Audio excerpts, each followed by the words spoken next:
And hello, good afternoon, happy Friday, everyone. Welcome to Get a Grip with Coach Elex. I am your host, Coach Elex, and with me is the one and only. I think he's with me. Maybe he's not with me. Well, Stephen the Medium should be with me at some point very, very soon. Let's hope. I hope so. Anyway, so today we are going to talk about harnessing the power of defining moments. And before I go into that conversation, I want to just kind of, you know, talk a little bit about what has happened over the last week. Those of you Some of you may be aware because Stephen did a live this past week, and I joined him briefly just to kind of bring people up to speed. But last week I had to cancel my show last minute because I had to take my mom. My mom, who's 95 years old, she lives with me, and she woke up and told me immediately she wasn't feeling well. And my mom, for those of you who have met my mom or know a little bit about my mom, you know that she is never a complainer. She doesn't complain about anything. And so when she tells me she's not feeling well, it's alarming to me. So I decided, you know what? We're going to go to the ER. So I took her to Cape Cod Hospital, to the ER. And unfortunately, because of COVID, restrictions, I couldn't go with her, so I had to drop her off, and they took her, and they did a workup, the entire day.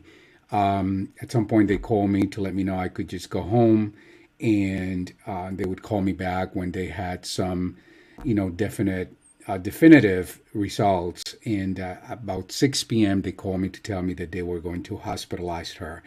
So what happened was that she was diagnosed with congestive heart failure, fluid in the lungs, and that was causing her to have very, very a very hard time breathing, and it was really scary for me because when they decided that they were going to hospitalize her, they told me that I could come in and just be with her, which was really great because I know she wanted me to be there. She was very upset that they were going to keep her, but I was able to come in, and there were very scary moments for me there because I watched her experience times where she was gasping for air.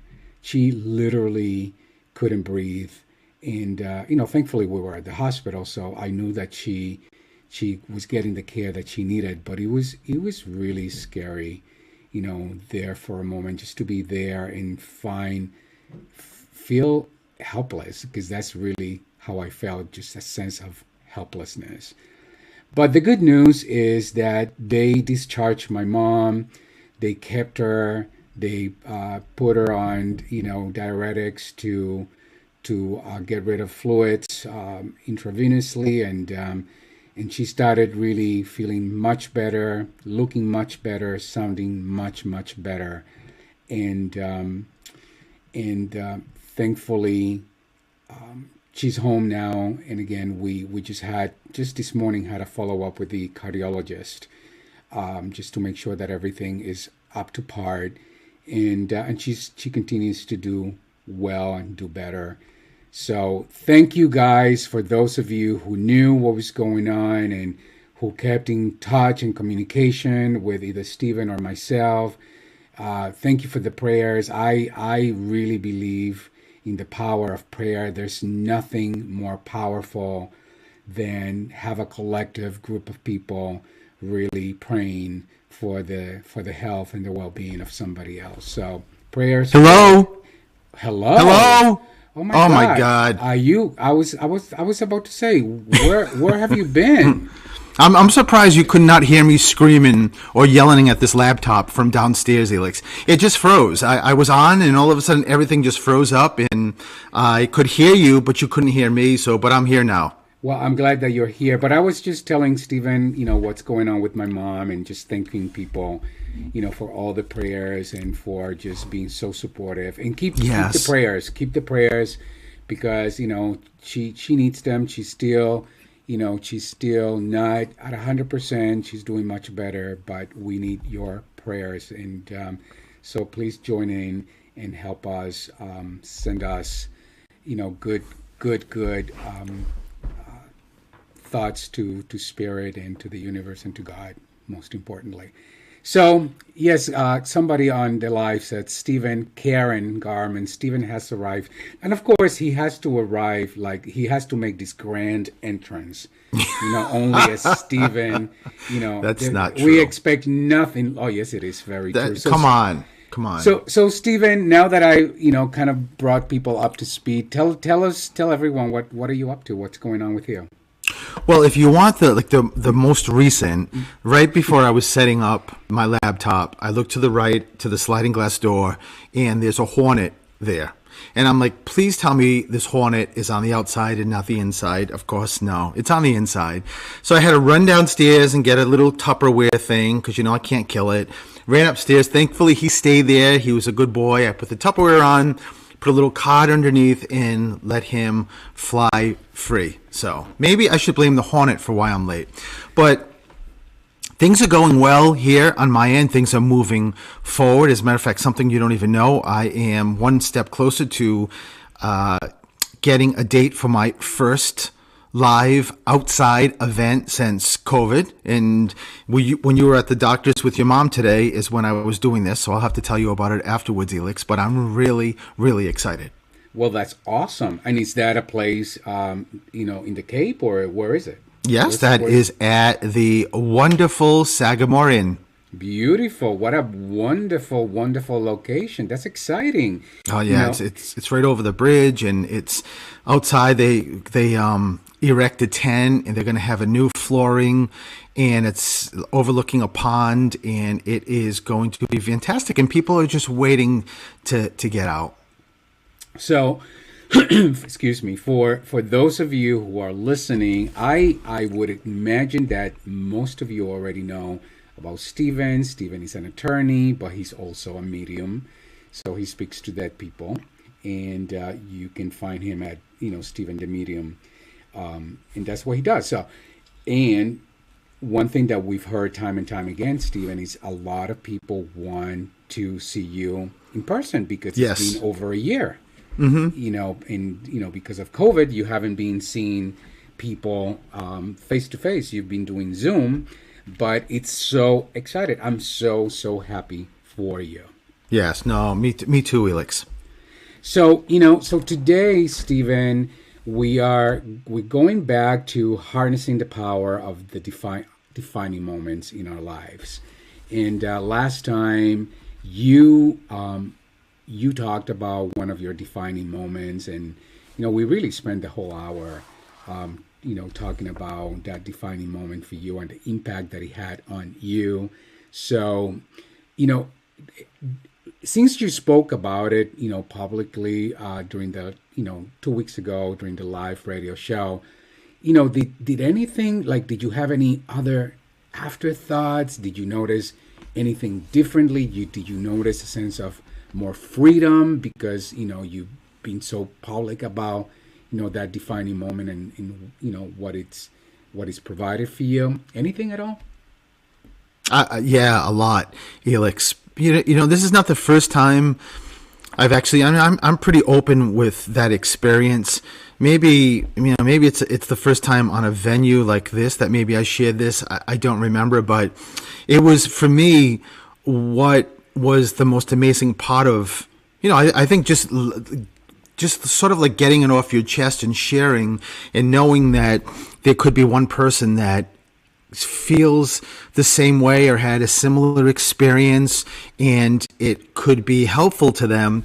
But the greatest thing about sharing that, Elix, and I'm so glad you had this as a subject matter on your show, was that it also opened up another sort of curiosity door for me. It just opened up, it brought me to a place of, now that I've just shared that again and it's fresh, like what can I learn from it and where can I go from it, and to keep moving forward and just get to a better place. That's what I loved about it, because I just did some more, just research and started looking at more like spiritual things, and it is just in a strange sense put me closer to the universe. Yeah, and that's why, number one, they're called defining moments, and that's why they can be very powerful.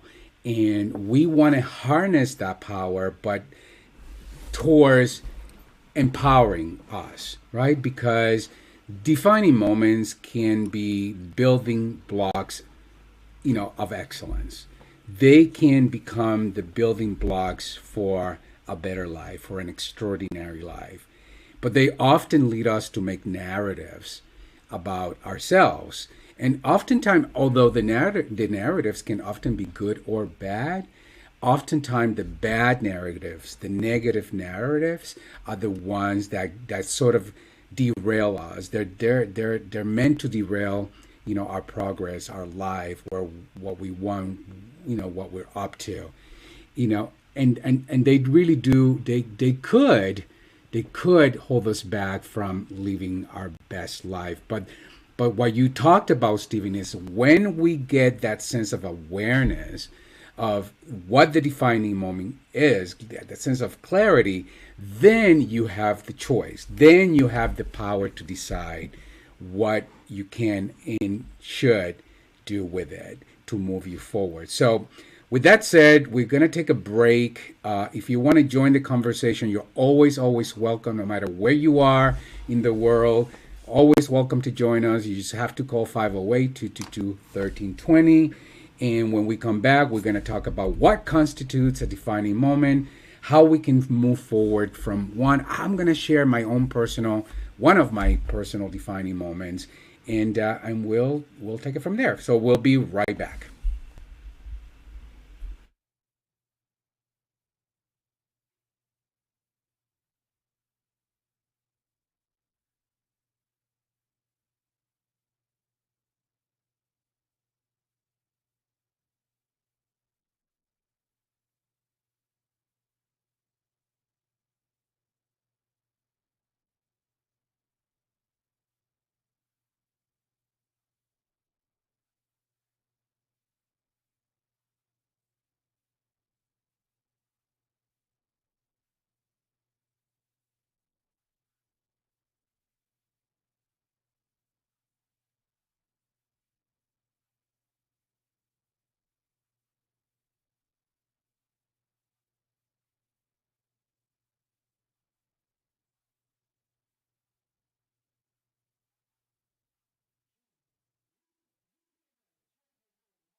And hello and welcome back to Get a Grip with Coach Elix. I am your host, Coach Elix, and I am with the one and only Stephen the Medium.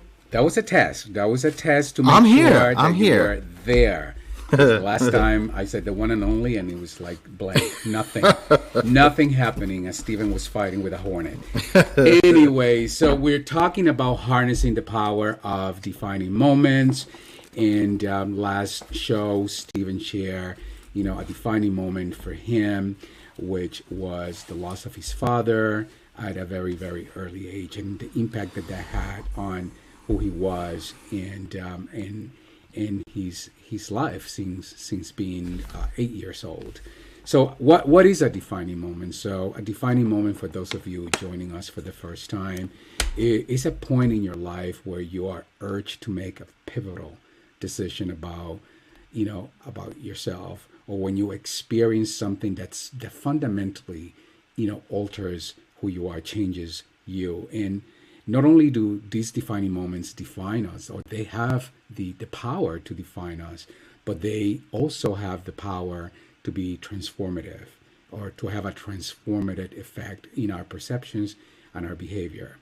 They can also have the power to derail us, derail our progress, derail, our aspirations and what it is that we're up to in our lives. And again, the power of having this conversation is to help you gain awareness, to help you start thinking. It's a thought-provoking conversation to help you start thinking about what was that, what are some of these defining moments for myself. And we have them through our lives. Some of them are good moments, some of them are not as good moments, and often the ones that are not good have the biggest impact in our lives, and they start early on. Just like Stephen, he one of his defining moments was when he was 8 years old. For me also, the one, I mean, I have plenty, because there's, again, as human beings, we experience defining moments our entire lives. But the one that comes to mind that I wanted to, to share with you guys is, it's a moment where I think I was about 12 years old, perhaps younger. I know I was a young kid, maybe somewhere between 10 and 12. I grew up in Puerto Rico. By now, I was adopted, but at that point, I didn't know that I was adopted. So I grew up in a very large family. I have tons of cousins, 13 uncles, aunts, and uncles on my father's side, 8 on my mother's side. So it was a pretty large family. My father's family, was, again, a large family with plenty of traditions. My grandmother was the matriarch of the family, and we were a family that upheld, a lot of, traditions, especially during Christmas. And one of those traditions is, during the holidays, we used to gather at my grandmother's house. And Stephen can tell you that, after we met, he had the privilege to meet my grandmother, and he had the privilege to experience those family gatherings. So imagine I'm about 10 years old, and we're at my grandmother's house, and there's all kinds of cousins, right? I had a ton of cousins, and we sort of all lined up to greet my grandparents. Now, in arts culture, this is a very Latin culture, and I speak from Puerto Rico, but I'm pretty sure that this is something that happens across all Latin America. Is we have this tradition that we ask for a blessing, especially for to all elders, and because my grandmother was a matriarch and my grandfather, they were the head of our family, we just lined up and we asked for la bendición, right? A blessing. And, and of course it's Christmas. So not only are we lining up to ask for a blessing of, la bendición, but we're also hoping that they're going to give us, a couple of bucks for the holidays. So it's sort of like a big deal. And again, for a 10-year-old, when you get $5, it's like, like you won the lottery, right? So here I am in line, and, everyone is just, getting their blessing, they're getting their money. And when it comes my turn, my grandmother got up and she left. And that was it. She left. And in that moment, now I'm a 10-year-old, I'm a kid, I'm a child, right? In that moment, I made up, talk about those narratives that we made. I made up that somehow I wasn't worth her love. I wasn't good enough. I was different. I wasn't the same. I wasn't equal to everyone else. Now, I didn't necessarily, as a 10-year-old, you don't necessarily speak it in this way, but those were the thoughts that ran through my head. There must be something really different about me. She must not care about me. I must not be as loved as everyone else. Now, at that point, I don't know that I'm adopted. So I have zero evidence that there is something different. But I took that and I made up that there was absolutely something really wrong. And there was absolutely some reason why I wasn't worth for her to stay and give me a blessing and give me a Christmas gift. So now I'm 10 years old, and I never forgot that. That stayed with me for the rest of my life. And what happened in that, again, think I'm a child. The next time you're surrounded by children, and you see a 10-year-old notice, they're kids. I am a child, and I'm already creating some narrative about who I am and who I'm not. And from that moment forward, I started gathering evidence that I was right. I started gathering evidence that there was absolutely something different, that I didn't belong, that I was not loved, that I was different. So that worked in two ways.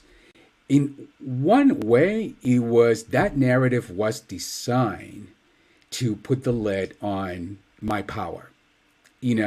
So I walked around knowing in my heart that was my reality, that was my truth. And again, remind you, I'm a young kid, right?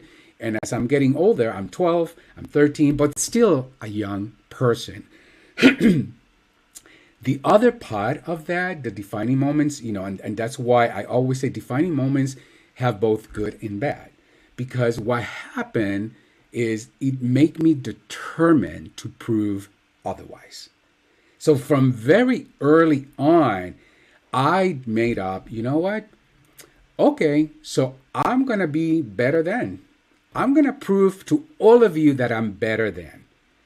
And I will tell you, my cousins who are very close to me will tell you, I was a very high achiever early on in my life.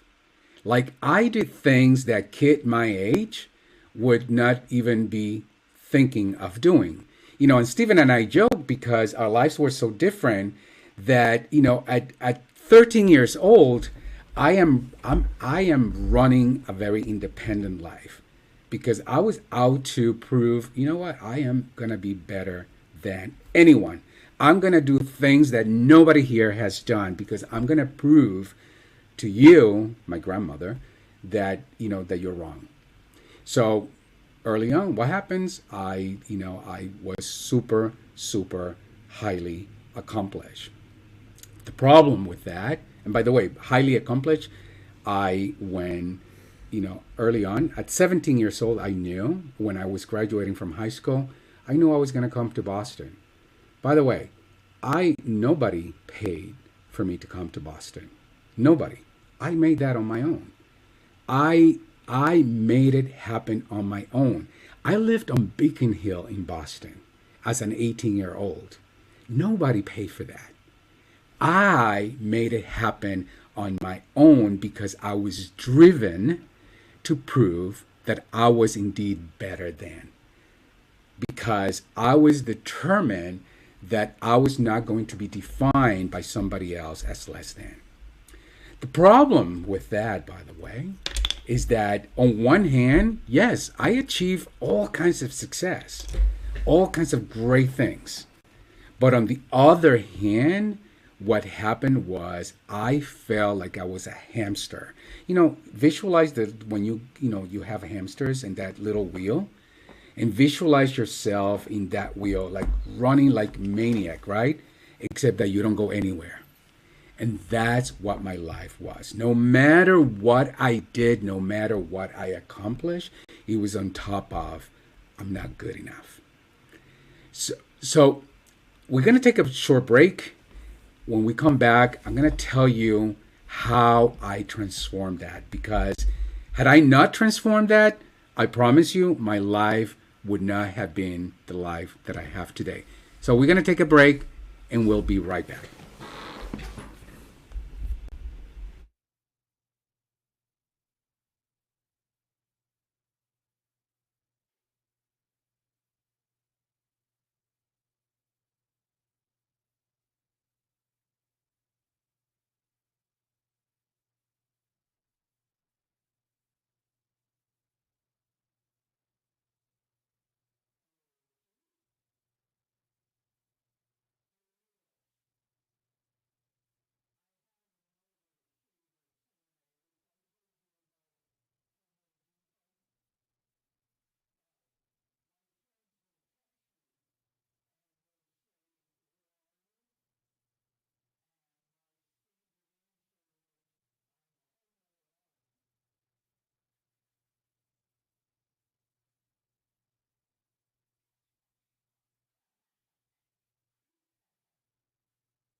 And hello, everyone, and welcome back to Get a Grip with Coach Helix. A shout out to all of the people listening on the live feed on Facebook.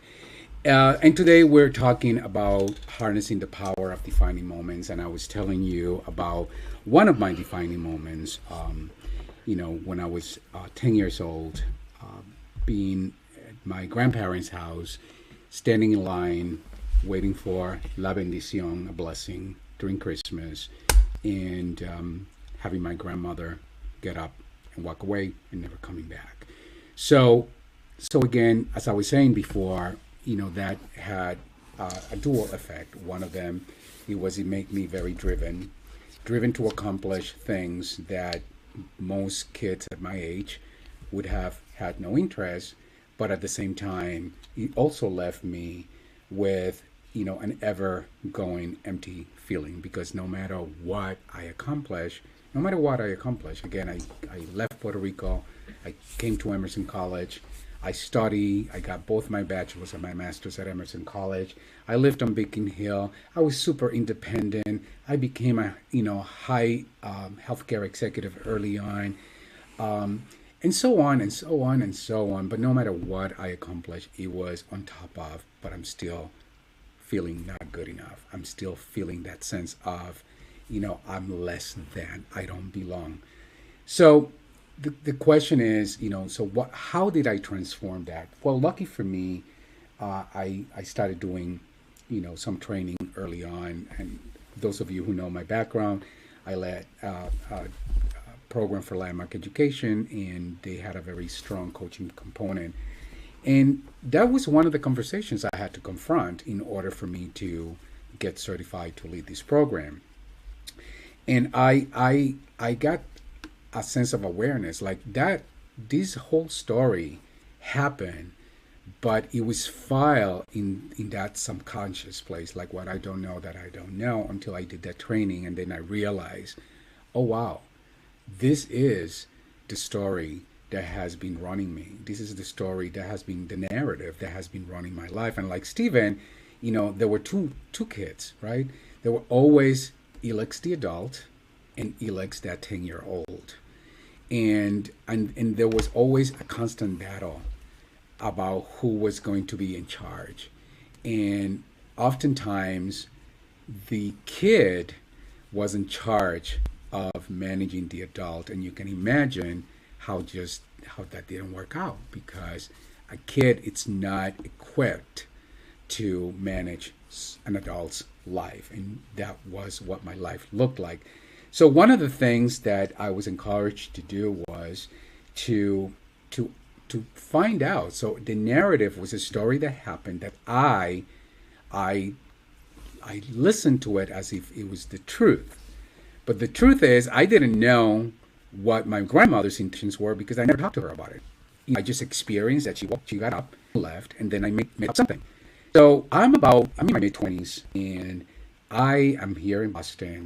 I decided to be brave enough to call my grandmother. By the way, at the time I called my grandmother died when she was 105. I believe she was 99 years old. And Stephen can attest to this, was a strong human. Her mind was clear as clear can be. So I called her. She picked up the phone and said, "Hi, Grandma. It's me." And she was excited to talk to me, and we chatted for a little bit. And I just decided, I'm going to ask my brother. Okay. I said, "Grandma, I want to talk to you about something that, happened a long time ago. And I'm just curious to hear your perspective." And I told her, "This is what happened. This was my experience." And I just said to her, I always thought that you felt I wasn't good enough, like I was less than. And I remember my grandmother said nothing. There was silence. And then I realized she's sobbing on the other line. She's 99 years old. And she said to me, "Well, I never felt that way. As a matter of fact, I always felt so proud of who you were. I struggled," she said to me, "because I never felt that you wanted to be close to me. What was happening, it was that I built that wall, not even knowing that I was building a wall. And I was not allowing my grandmother anywhere near me, emotionally, that is, because I wanted to protect myself." Again, that 10-year-old, she said, no more. I'm not going to allow anyone to make you feel less than. But when my grandmother did that with me, it just really broke my heart. It broke my heart because I know it broke her heart. But the beautiful thing that from that conversation was that I just knew then that I had an opportunity to reinvent a relationship with my grandmother. And again, she was 9 years old. So she's old. I have no idea how much longer I'm going to have her. But it didn't matter, because I knew that however long I was going to have her, it was going to be good enough for me. I was going to make this work.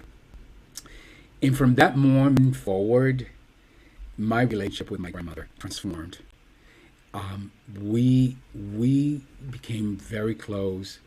I remember when I brought Stephen to my family, my grandmother was one of the first people that embraced Stephen fully. And Stephen was told by other people, "Oh, she's very hard. Don't be surprised if she doesn't well. She doesn't like you." My grandmother treated Stephen as if he was one of our family members, and I remember feeling so proud about that. My grandmother died 4 years later, but I will never ever forget that when she died, I was fully complete. There was nothing left. I didn't feel bad about anything because the relationship that we built in that time, since we had conversation till the moment that she died, transformed our relationship and transformed her, but it also transformed me because from that moment forward, I was able to release that 10-year-old. 10-year-old was no longer running my adult life. That 10-year-old was now freed up to be a 10-year-old, just to do the things that 10-year-olds do. And not, he was no longer responsible for running my life. And by the way, from that point forward, it's as if 1,000 pounds were lifted off my shoulders. And I'll be able to reinvent. I was already a goal-getter. I was already a high achiever. But this time, it was not on top of some story. What I was not. That was bullet on myself. And honestly, God, after that, Stephen and I met. 28 years later, we have a beautiful life. And that's not, by the way, that's not to say the 10-year-old comes off from time to time. Of course, it's, those experiences, they don't leave us. They stay with us. But the when you if you are one of the things that I always tell people is, listen, if you have a sense of awareness, and you don't take the time to define, the irony of all is that a defining moment that if you don't define it, it's gonna define you, and that's what you want to get a hold of. You do not want your defining moment defining who you are. So, Stephen, I hope I'm making sense here. Yeah, I was thinking how many people that are listening to this that have different circumstances but end up in the same place. When you said that we lived completely different lives growing up, we did, but I think as you're explaining your story, it feels like, Elix, like if you have the ocean on each side of the ocean, there's just these little rivers, and each river is like your own experience that's different from the other river, but they're all leading into the same ocean. So you and I went through the same, we ended up in the same place in the same ocean by different experiences. But the greatest thing about what you're saying is that so many people stay in that ocean and throughout their lives and never get out. And if you didn't make that decision to reach out to your grandmother, who, by the way, I was nervous when I first met because of some of the things someone told me, that she can be mean, she's not going to like you, blah blah blah, and she treated me like royalty. And I remember seeing her for the first time and seeing those blue eyes. And she, if you remember, she gave me the Cintron wine. Yeah, and my cousins, by the way, they're blown away every time they hear that story, because that wine was not given away freely. No, and the fact that she gave you a bottle, I'm personally blown away myself. Yeah, it was wonderful. It was beautiful, but it's just such a, like we talked about, just one of these moments, defining moments, that if you didn't pick up that phone and call your grandmother, we may not even be talking about this story, because you're still going to be in a sea of guilt. Or a sea of that story, or whatever. It's amazing. So wherever you are, I hope that you are taking time to ask yourself, what are some of these defining moments for me? And the ones that come to mind are the ones that are defining, by the way. So as soon as they come to mind, write them down, and then begin to ask yourself the questions: how are these moments, how have they defined who I am and who I'm not? So we're going to take a break. When we come back, I'm going to give you a few tips to recognize defining moments and to move forward in what to do. We'll be right back.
And hello and welcome back, everyone. Happy Friday. This is Coach Elex, and you're listening to Get a Grip with Coach Elex. And with me is the one and only Stephen the Medium.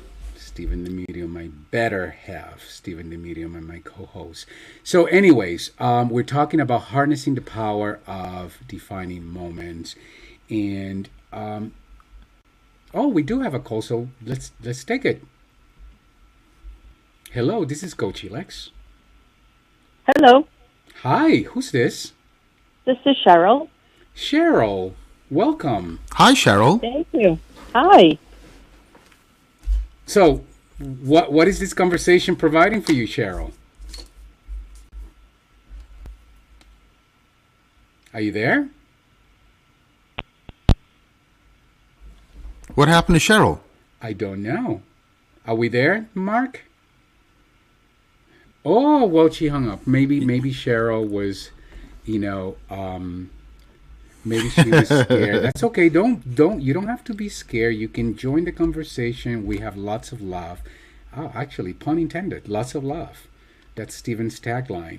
So anyway, I was saying that the road of life can be bumpy, and it can test your commitment to your purpose at any time, and you can recognize defining moments and move forward by doing a few things. The first thing is being resilient and embracing adversity. So the irony of a defining moment is that if you don't define it, as I was saying before, it will define you. So you want to embrace those moments. View the moments as an opportunity to learn and grow, and don't let them make you stagnant. Don't compartmentalize the moment, and instead you want to quickly find purpose, quickly begin to understand, why, what's the purpose, what's the reason, what are you here to learn, what is that moment designed to give you. Does that make sense, Stephen? Makes perfect sense. Perfect sense. So the next thing is acknowledging fear. What we fear doing most is usually what we most need to do. So don't be afraid. And by the way, I don't know, those of you, being brave, I love the definition, because being brave is not defined as the absence of fear. Being brave is defined as acting like, taking action in the face of fear. The beauty of a defining moment is that it usually forces us to face, what we fear most, and face them head on and take action. But that's the key. You got to not only face them, but you got to be willing to take action. And, I can personally attest that, let me tell you something, making that phone call to my grandmother was petrifying.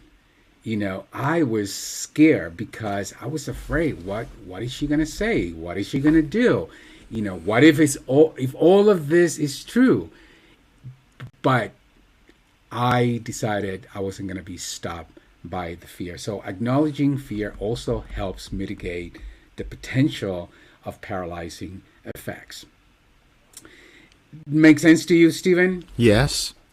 And then, you got to learn to quickly recalibrate. So recalibrating is a function of taking an honest assessment as to where you are. To move forward, we often need to know why something happened. But sometimes we can't identify our why as quickly as we would like.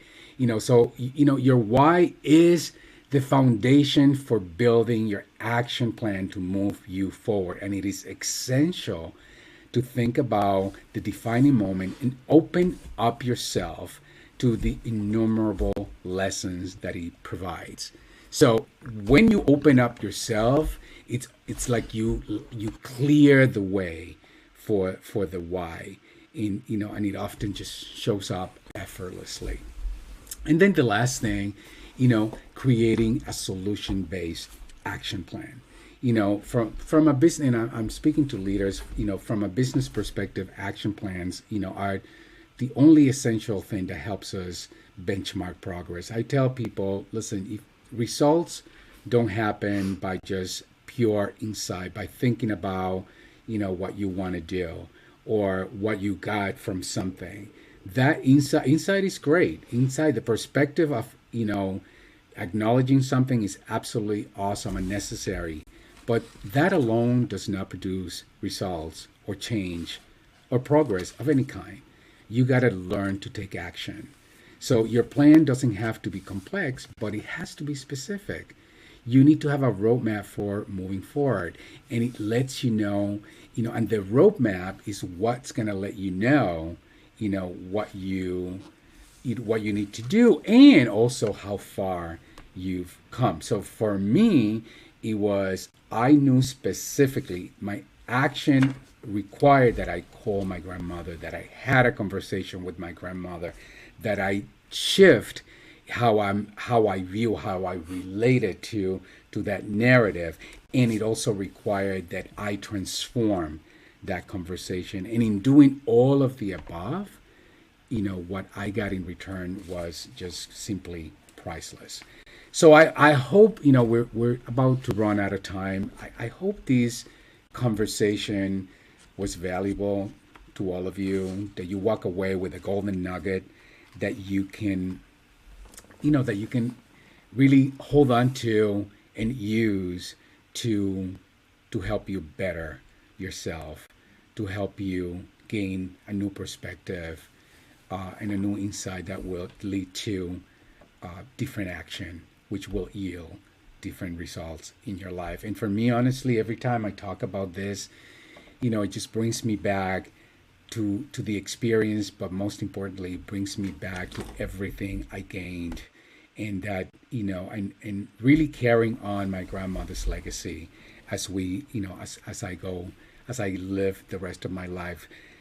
So, Stephen, what would you like to say to to close our show today? I'll leave you with our last word. Can I sing? Yeah, you could. Absolutely. You're a very good singer. I don't know, people will tune in again next week, but go ahead, knock yourself out.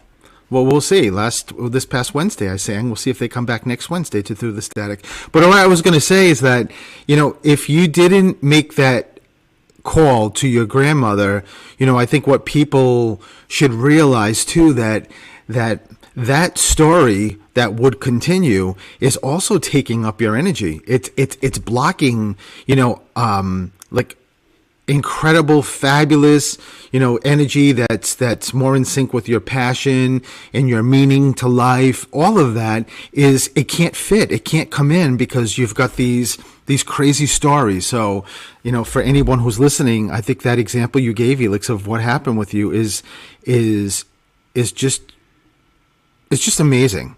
Mm-hmm. It is. And by the way, somebody on the Life Fed said that, made a correction. So when I called you my better half, they said, how about he's your equal half?